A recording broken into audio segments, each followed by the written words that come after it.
Good morning विद्यार्थी मित्रों। So last लेक्चरनी अंदर આપણે દાખલા નંબર 3.13 સુધી કમ્પ્લીટ કર્યું હતું ત્રીજા ચેપ્ટરની અંદર સ્વાધ્યાયમાં, બરાબર। આજે આપણે 3.14 થી સ્ટાર્ટ કરીશું, બરાબર।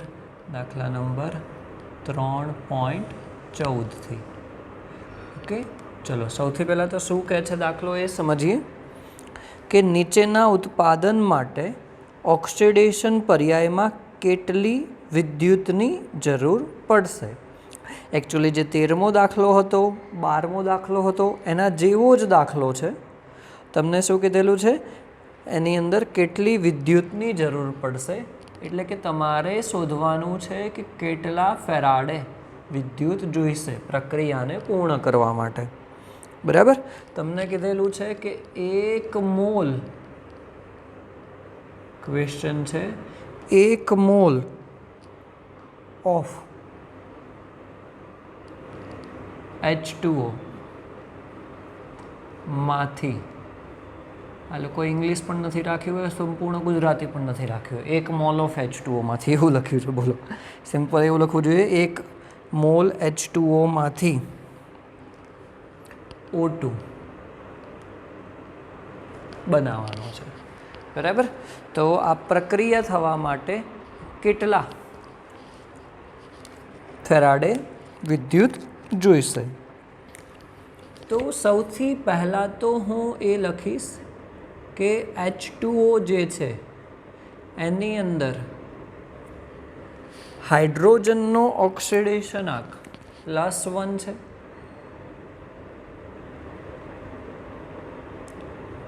બરાબર, અને ઓક્સિજનનો ઓક્સિડેશનાંક -2 છે। એટલે જો હું આને લખવું હોય મારે તો હું એવું લખી શકું સંપૂર્ણ આયનીકરણ અલગ અલગ પરમાણુઓનું, તો હાઇડ્રોજન 2H+ થશે અને શું થશે, ઓક્સિજનનું -2 થશે, બરાબર। ઓક્સિજનનું શું થશે, -2 થશે। એ જ રીતે જો હું O2 લખું છું તો એનો ઓક્સિડેશનાંક, ઓક્સિજન એ તટસ્થ પરમાણુ છે તો એનો ઓક્સિડેશનાંક શું થશે, 0 થશે, બરાબર। O2 મારે લખવું હોય ઉપર, એનો ઓક્સિડેશનાંક શું હશે, 0 હશે। તો હવે -2 માંથી 0 બનાવવાના છે, તો પ્રક્રિયા કઈ રીતની થશે કે ઓક્સિજન ઉપર -2 વીજભાર છે એ 2 ઇલેક્ટ્રોન મુક્ત કરશે, તો આપણે શું લખી શકીએ, 1/2 O2, અને કેટલા ઇલેક્ટ્રોન મુક્ત કરશે, તો 2 ઇલેક્ટ્રોન મુક્ત કરશે।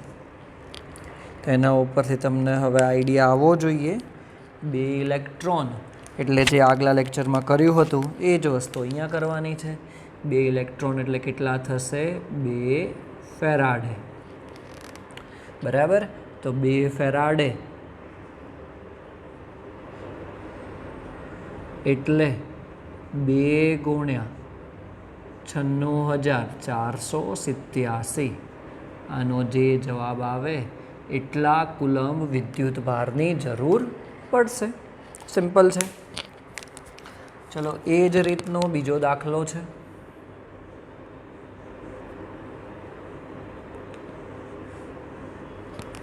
બીજો દાખલો શું કહે છે કે 1 મોલ FeO, 1 મોલ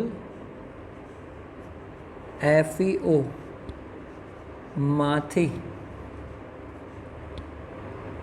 Fe2O3 બનાવવાનું છે, ઓકે।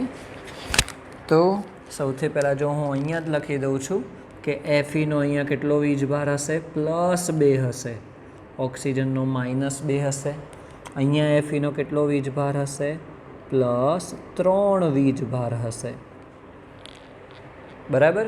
તો મારે લખવું હોય તો શું થશે કે Fe +2 છે અને એમાંથી શું બનાવવાનું છે, Fe +3 બનાવવાનું છે, તો કેટલા ઇલેક્ટ્રોન એને મુક્ત કર્યા? તો 1 ઇલેક્ટ્રોન. બરાબર, 1 ઇલેક્ટ્રોન એટલે શું થઈ જશે?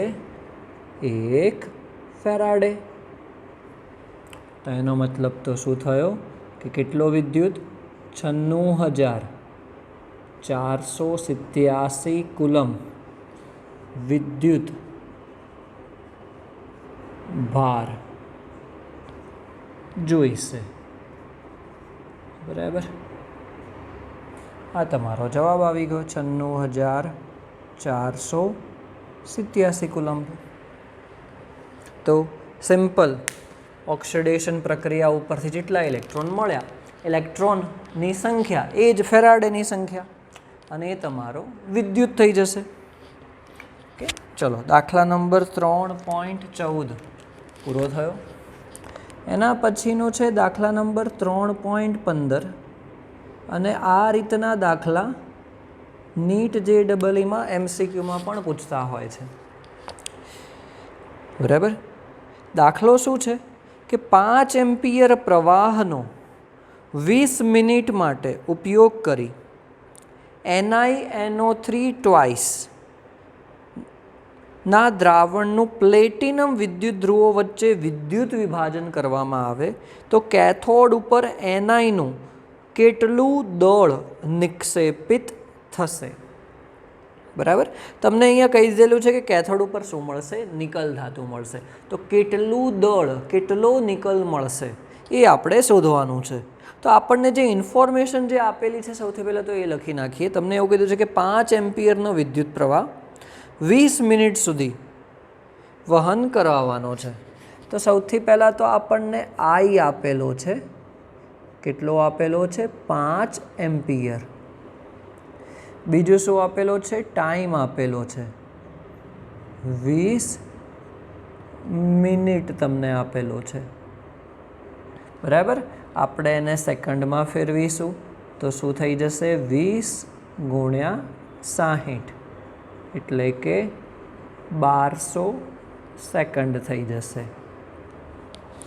બરાબર, ચલો તો આટલો વિદ્યુત પ્રવાહ પસાર કરવાનો છે. આપણે શું શોધવું પડશે? તો વિદ્યુત ભારનો જથ્થો કેટલો પસાર થાય છે એ શોધવું પડશે. મોટા ભાગે આવા દાખલાઓની અંદર તમને સમય આપેલો હશે, વિદ્યુત પ્રવાહ આપેલો હશે, એના ઉપરથી સૌથી પહેલાં શું શોધો? કેટલો વિદ્યુત ભારનો જથ્થો પસાર કરવામાં આવે છે. તો એનો ફોર્મ્યુલા તો સિમ્પલ છે, Q બરાબર IT. બરાબર, તો શું થઈ જશે?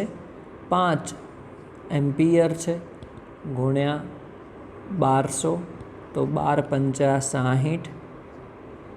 = 6000 કુલંબ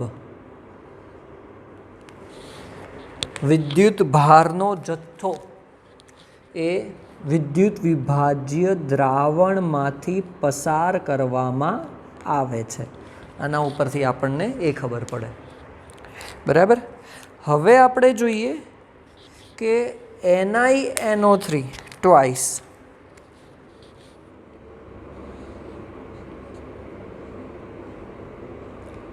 NiNO3 ટ્વાઇસ જો લઈએ તો એની અંદર શું થશે? Ni ઉપર કયો વીજભાર આવશે? +2 વીજભાર આવશે. બરાબર, અને 2NO3 -1 થશે. aqueous. બરાબર, આ રીતની પ્રક્રિયા થશે. ઓકે, તો બેઝિકલી હવે આપણે જો જોવું હોય અહીંયા તો એવું લખી શકીએ કે Ni2+ નું શું થાય છે? રિડક્શન. કેમ કે કેથોડ ઉપર જમા થાય છે, તમને લખીને જ આપ્યું છે કે કેથોડ ઉપર શું જમા થાય છે? નિકલ. અને આપણા વિદ્યુત વિભાજનના નિયમ અનુસાર પણ એવું જ થશે. જલીય દ્રાવણ હશે પરંતુ H+ એની સામે પહેલા, બીજા અને 13મા સમૂહનું તત્વ નથી. તો જે તત્વ આપેલું છે એ જ તત્વ જમા થશે. તો કેથોડ ઉપર શું થાય છે?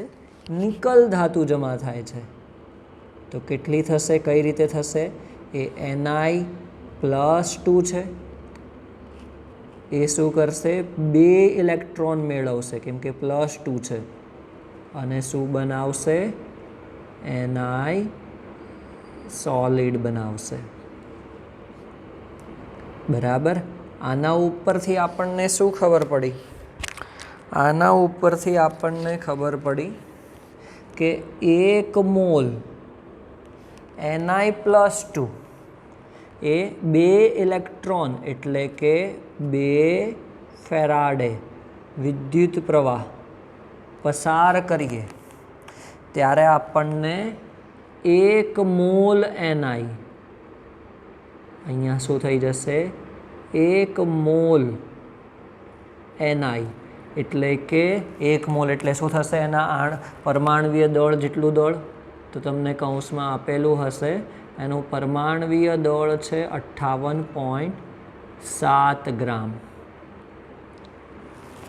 58.7 ગ્રામ. બરાબર, તમને આપેલું હશે. તો આટલા ગ્રામ શું મળે છે આપણને? નિકલ મળે છે. બરાબર. તો આપણે એવું લખી શકીએ અહીંયા કે 2 ફેરાડે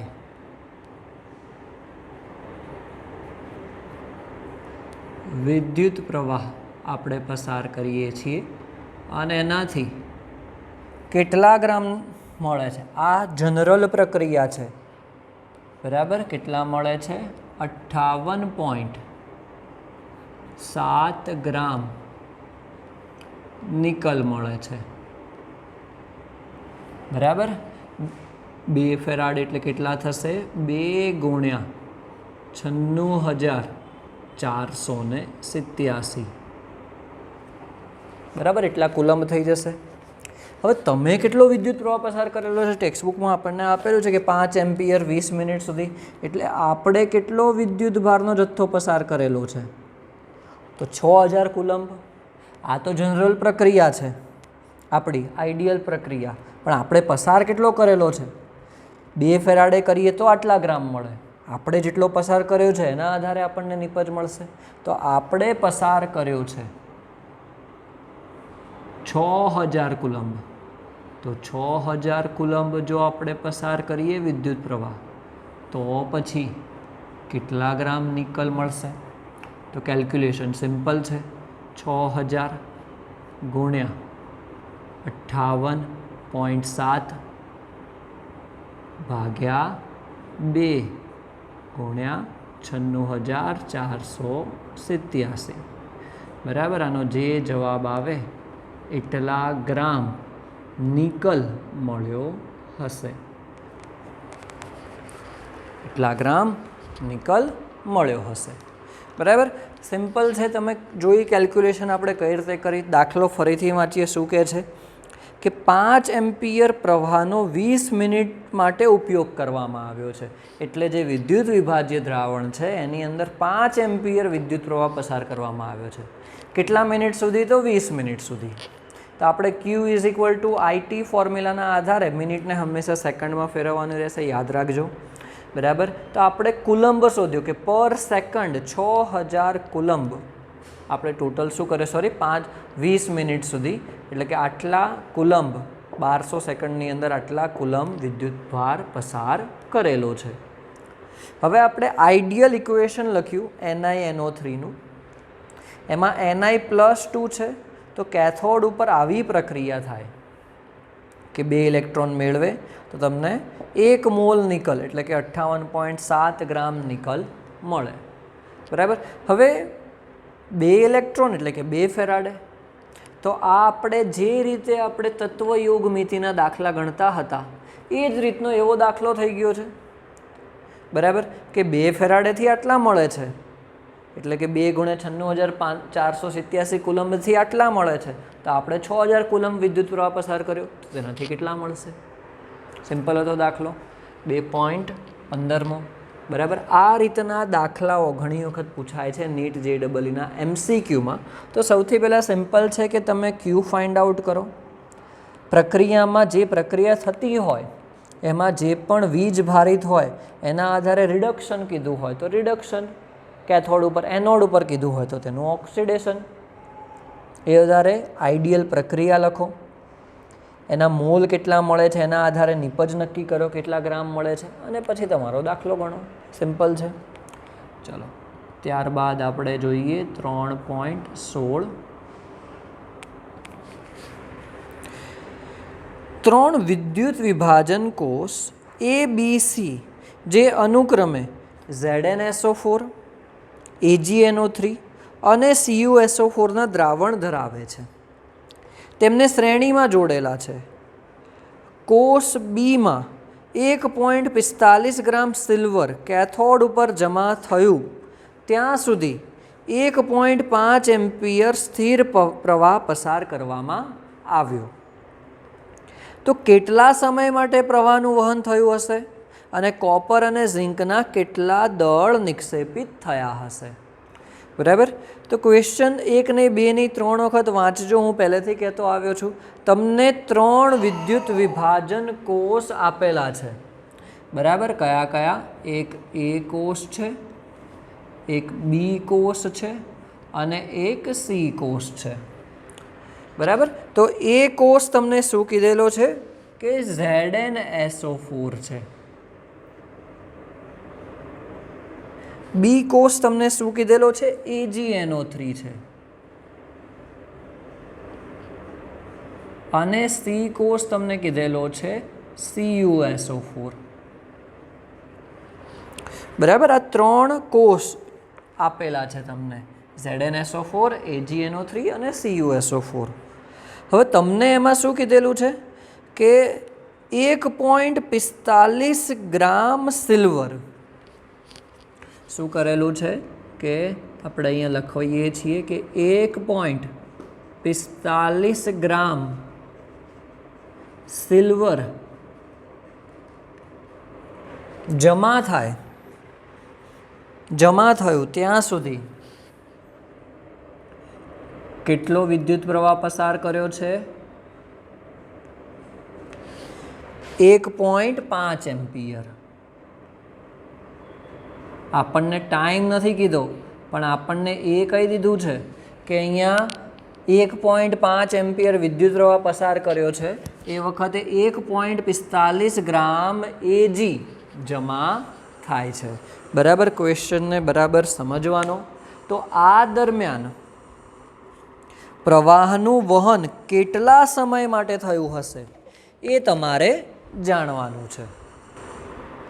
ચલો, તો તમને એક વસ્તુ તો અહીંયા ખબર પડશે કે આપણે સૌપ્રથમ કોનો ઉપયોગ કરીશું? AgNO3નો ઉપયોગ કરીશું અને સમય શોધીશું, કુલંબ શોધીશું. પછી ZnSO4 અને CuSO4 માટે કામ ઇઝી થઈ જશે. એના માટે જ તમને આ વેલ્યુ આપેલી છે. ચલો AgNO3 જોઈએ તો એની અંદર Ag ઉપર કયો વીજભાર આવશે? પ્લસ વીજભાર આવશે. બરાબર. તો એ કેટલા ઇલેક્ટ્રોન મેળવશે? 1 ઇલેક્ટ્રોન મેળવશે. તો જ એ શું બનાવી શકશે? Ag બનાવી શકશે. એનો મતલબ શું થયો કે 1 mole Ag plus 1 mall electron સાથે પ્રક્રિયા કરીને 1 મોલ શું આપે છે? આપણને Ag આપે છે. બરાબર.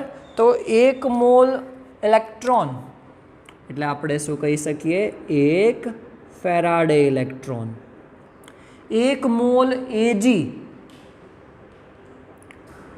1 મોલ Ag એટલે એના પરમાણવીય દળ એ તમને આપેલું હશે. Agનું પરમાણવીય દળ છે 108 ગ્રામ પ્રતિ મોલ, એટલે કે 108 ગ્રામ Ag મળશે. બરાબર. આ તો આઈડિયલ પ્રક્રિયા છે. તમને કેટલા મળે છે? 1.45 ગ્રામ. 1.45 ગ્રામ મળે છે. તો એના આધારે આપણે શું કરી શકીએ? વિદ્યુત ભાર શોધી શકીએ. અહીંયા કેટલો છે? 1 ફેરાડે એટલે 96,400. તો આપણે એવું કહી શકીએ અહીંયા ઉલટું કે 108 ગ્રામ Ag મેળવવા માટે કેટલો વિદ્યુત ભારનો જથ્થો પસાર કરીએ છીએ આપણે? 96,487 કુલંબ 1 ફેરાડે એટલે. તો આપણને કેટલું મળ્યો છે? 1.45 ગ્રામ એજી મળે છે આપણને. તો પછી એની સામે કેટલો વિદ્યુત ભારનો જથ્થો પસાર કર્યો હશે? તમને ખબર પડી આપણે શું કર્યું? આપણે આઈડિયલ પ્રક્રિયા લખી AgNO3 ઉપરથી. ત્યારબાદ આપણે જોયું કે આઈડિયલ પ્રક્રિયામાં એક ત્રિરાશિ મૂકી કે 108 ગ્રામ જો આપણને એજી મળતો હોય તો એ વખતે કેટલો વિદ્યુત ભારનો જથ્થો પસાર કર્યો હોય? 1 ફેરાડે, એટલે કે 96,487 કુલમ. તો આપણને કેટલો મળ્યો છે એકચ્યુઅલમાં? 1.45. તો 1.45 મળ્યું હોય તો કેટલા હશે? બરાબર. તો કેલ્ક્યુલેશન શું થશે? 1.45 ગુણ્યા 96,487 ભાગ્યા 108. ચલો આનું કેલ્ક્યુલેટરની અંદર આપણે ગણતરી કરીએ. તો પછી ગણતરી કરતા એનો જવાબ આવશે 1295.6 કુલંબ. બરાબર. એનો જવાબ આવે છે 1295.6 કુલંબ. ઓકે. તો શું થઈ ગયું? આપણને ક્યુ મળી ગયો કે ક્યુ બરાબર કેટલો છે? 1295.6 કુલંબ. અને આઈ તો તમને આપેલો છે. કેટલો છે? 1.5 એમ્પિયર. તો આપણો ફોર્મ્યુલા શું છે? ક્યુ બરાબર IT.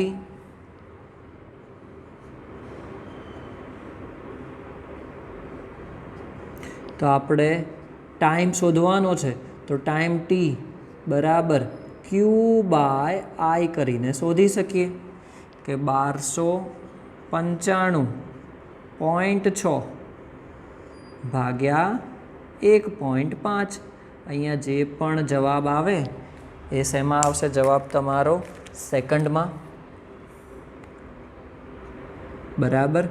એના ભાગ્યા તમે 60 કરીને મિનિટમાં શોધી શકો છો. ઓકે. તો તમને ટાઈમ મળી ગયો. તમને ક્વેશ્ચન પૂછ્યો કે કેટલો પ્રવાહ પસાર થશે. બરાબર. તો આપણી પાસે હવે આ મેઇન વેલ્યુ કે કેટલો વિદ્યુત ભારનો જથ્થો પસાર કર્યો છે એ આવી ગયું છે. હવે તો દાખલો આપણા માટે એકદમ સિમ્પલ થઈ ગયો કે આપણને એવું કીધું છે કે ઝીંક કેટલો મળશે, કોપર કેટલો મળશે. આપણને ખબર પડી કે ક્યુ કેટલો જથ્થો પસાર કર્યો છે. તો આપણે જે ઉપરનો જે દાખલો કર્યો તો આ રીતે, એ જ રીતનો અહીંયા પણ દાખલો થઈ જશે. ચલો આપણે એમાં સૌ પ્રથમ કોના માટે જોઈએ? તો કોષ A લઈએ કે જેની અંદર શું છે? ZnSO4 નું દ્રાવણ છે. ZnSO4. ચલો તો ZnSO4 માં શું છે? Zn+2 છે. +2 છે તો કેટલા ઇલેક્ટ્રોન મેળવશે? 2 ઇલેક્ટ્રોન. અને શું બનાવશે? ઝિંક સોલિડ બનાવશે. તો એના ઉપરથી આપણે એવું લખી શકીએ કે 2 ઇલેક્ટ્રોન એટલે કે 2 ફેરાડે. કે કેટલા મોલ ઝિંક મળે છે? તો 1 મોલ ઝિંક મળે છે. 1 મોલ ઝિંક એટલે કેટલા થઈ જશે? 65 ગ્રામ થઈ જશે એના પરમાણવીય દળ જેટલું. તો દાખલો તો હવે સિમ્પલ છે. ત્રિરાશિ તમે મૂકીને કરી શકો કે 2 ગુણ્યા 96,487 કુલંબ 2 ફેરાડે છે એટલે એનાથી કેટલું મળે છે? તો 65 ગ્રામ ઝિંક મળે છે. તમે કેટલો પસાર કર્યો છે? 1295.6 કુલંબ. તો પછી 1295.6 કુલંબ હોય તો કેટલો ઝિંક મળશે?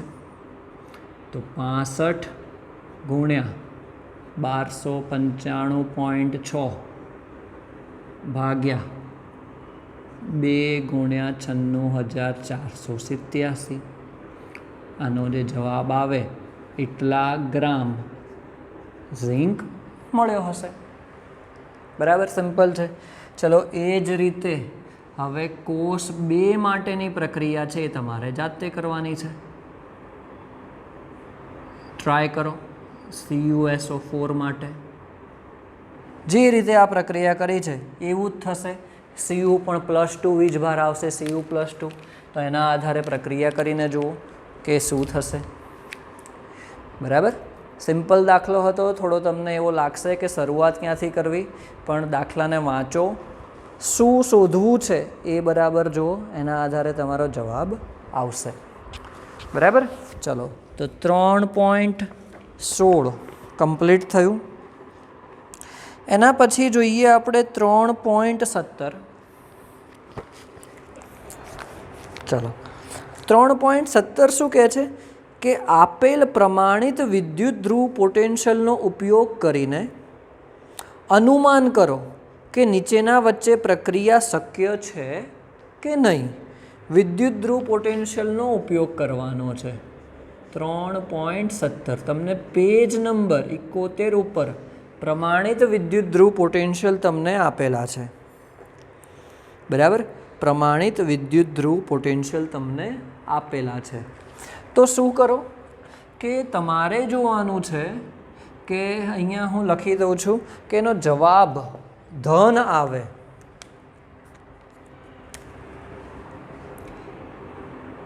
E0 સેલ નક્કી કરો તમે પ્રમાણિત કોષ પોટેન્શિયલ. એનો ફોર્મ્યુલા શું થઈ જશે? E0 રિડક્શન કોનું? કેથોડનું.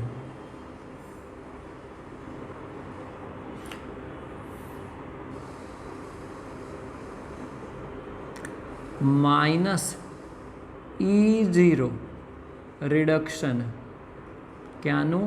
એનોડનું. હવે જો આનો જવાબ ધન આવે,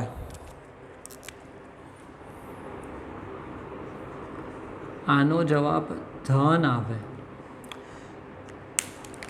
બરાબર, તો શક્ય છે.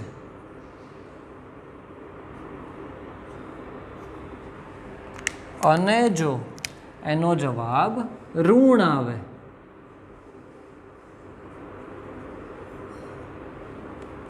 બરાબર, તો શું થશે? શક્ય નથી.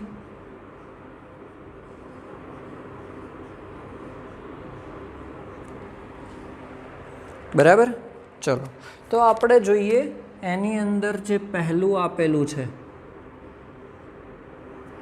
એ આપણે જોઈએ કે તમને શું લખીને આપેલું છે. Fe3 + aqueous.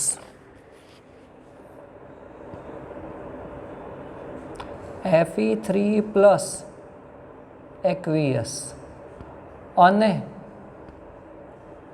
I-1 aqueous. તો હવે એક વસ્તુ બીજી એક નક્કી કરવાની રહે કે કોનું ઓક્સિડેશન કરીશું અને કોનું રિડક્શન કરીશું. તો એ જોજો કે જે ઓલરેડી ધન વીજભારિત છે તો એનું શું થશે? એનું રિડક્શન થશે, ઇલેક્ટ્રોન મેળવશે. જે ઓલરેડી ઋણ વીજભારિત છે એનું શું થશે? ઓક્સિડેશન થશે. બરાબર, તો એનોડ ઉપર કઈ પ્રક્રિયા થશે અને કેથોડ ઉપર કઈ પ્રક્રિયા થશે એના ઉપરથી તમારે નક્કી કરવાનું થશે.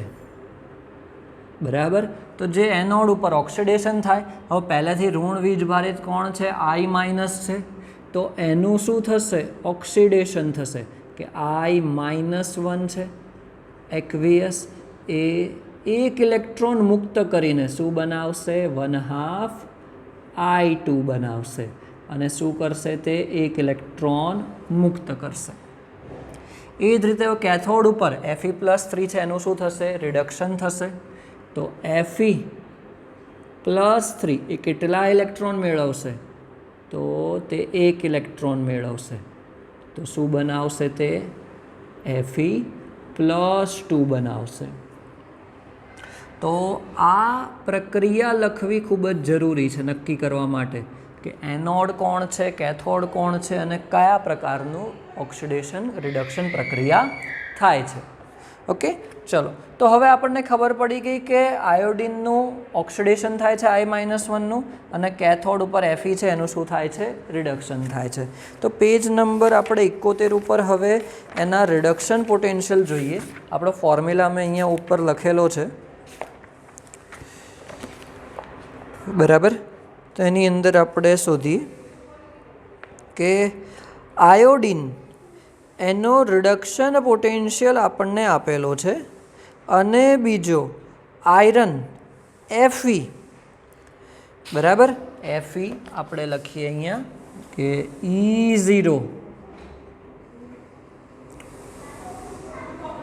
રિડક્શન પોટેન્શિયલ એટલે કે I2 એમાંથી શું બનાવશે, I-1 અને E0 રિડક્શન પોટેન્શિયલ એટલે કે Fe+3 એમાંથી શું બનાવશે, Fe+2.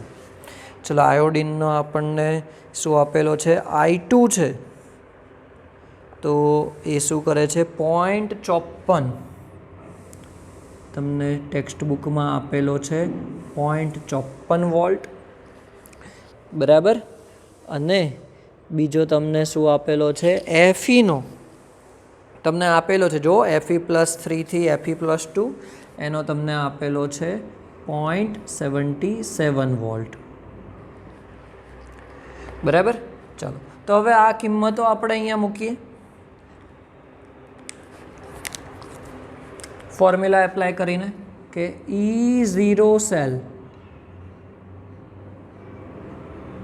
બરાબર શું થઈ જશે, E0 રિડક્શન ક્યાંનું, કેથોડનું. કેથોડ કોણ છે, Fe+3. તો E0 Fe+3 થી Fe minus E0 anode I2 થી I-1. ઓકે, ચલો. તો કિંમતો મૂકીએ આપણે, શું થઈ જશે, આ છે 0.77 માઇનસ 0.54. ઓકે, એનો જવાબ શું આવશે, 0.23 વોલ્ટ. તો જવાબ શું આવ્યો, એનો ધન આવ્યો. જવાબ શું આવ્યો, એનો ધન આવ્યો. જો ધન જવાબ આવે તો આ પ્રક્રિયા શક્ય છે, બરાબર. જવાબ એનો ધન છે તો પ્રક્રિયા શક્ય છે, બરાબર. જો ઋણ આવે તો કદી પોટેન્શિયલ તમે માપો, વિદ્યુત પોટેન્શિયલ બે કોષને જોડો અને પોટેન્શિયોમીટર પણ તમે જોયું છે એમાં ઋણ વેલ્યુ ના આપેલી હોય, ઋણ વેલ્યુ ના હોય, બરાબર. જો ધન આવે તો શક્ય છે, ઋણ આવે તો એ શક્ય નથી. તો આપણે જોયું કઈ રીતે શોધ્યું છે. તો આ જ રીતે બાકીના તત્વો માટે પણ તમારે શોધવાનું છે, બરાબર. પ્રક્રિયા જુઓ. તો પછી બીજી પ્રક્રિયા, ત્રીજી, ચોથી, પાંચમી તમારે શેમાં કરવાની છે, હોમવર્કમાં. ટ્રાય કરો, જો ના ફાવે તો આપણે કરીશું, બરાબર. અને 5 હોમવર્કમાં ટેક્સ્ટ બુકની અંદર તમને આપેલું જ છે પ્રમાણિત વિદ્યુત પોટેન્શિયલ. પહેલાં જુઓ કે જે ધન વીજ ભારિત હોય ઓલરેડી એ શું થશે, તમારો કેથોડ, એનું રિડક્શન થશે. અને જે ઋણ વીજ ભારિત હોય એનું શું થશે, ઓક્સિડેશન થશે, બરાબર. હવે એમાં બીજામાં આપણે જોઈ લઈએ, સિમ્પલ ખાલી તમને કહી દઉં કે તમને આપેલું છે Ag+ અને Cu. તો જે ધન વીજ ભારિત છે એનું રિડક્શન થશે અને એના સિવાયનું બીજું જે હોય એનું શું થશે, ઓક્સિડેશન થશે. એ પ્રમાણે તમારે જોવાનું. 3.17 અને 3.18 આ જે છે એ પણ ખૂબ જ ઇમ્પોર્ટન્ટ છે. 3.18 કારણ કે તમને જે લાસ્ટ ટોપિક આપણે શીખવાડ્યો હતો વિદ્યુત વિભાજનના નિયમો, વિદ્યુત વિભાજનના નિયમો. તો પછી એના આધારે તમને ક્વેશ્ચન લખીને આપેલો છે, બરાબર. નિયમના આધારે સોલ્વ કરવા માટે ટ્રાય કરજો, બરાબર. તો પણ હું પહેલામાં લખી દઉં છું, બીજું, ત્રીજું અને ચોથું.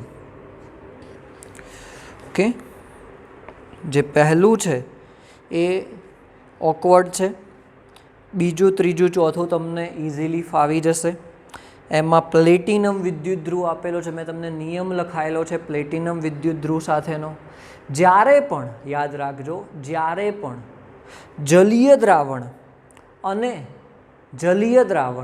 અને વિદ્યુત ધ્રુવ બંનેની અંદર ધન વીજ ભારિત એટલે કે ધાતુ સમાન હોય, બંનેની અંદર ધાતુ સમાન હોય તો એ જ ધાતુનું ઓક્સિડેશન થશે અને એ જ ધાતુનું રિડક્શન થશે. યાદ રાખજો, આપણે વિદ્યુત વિભાજન ચલાવતા હતા એનો પહેલો જ ટોપિક યાદ કરો કે જેમાં વિદ્યુત વિભાજન કોર્સ ચલાવતા હતા એમાં કોપર લીધેલો હતો, કોપરનો સળિયો અને CuSO4નું દ્રાવણ હતું, બરાબર. તેમાં કોપરનું જ રિડક્શન થતું હતું અને કોપરનું જ ઓક્સિડેશન થતું હતું.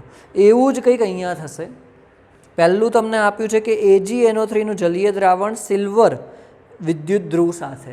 સિલ્વર વિદ્યુત ધ્રુવ એટલે કે Ag, તો Agનો જ સળિયો છે વિદ્યુત ધ્રુવ અને AgNO3નું જ દ્રાવણ એટલે કે એની અંદર પણ Ag જ રહેલું છે, બરાબર. તો એ વખતે કેથોડ ઉપર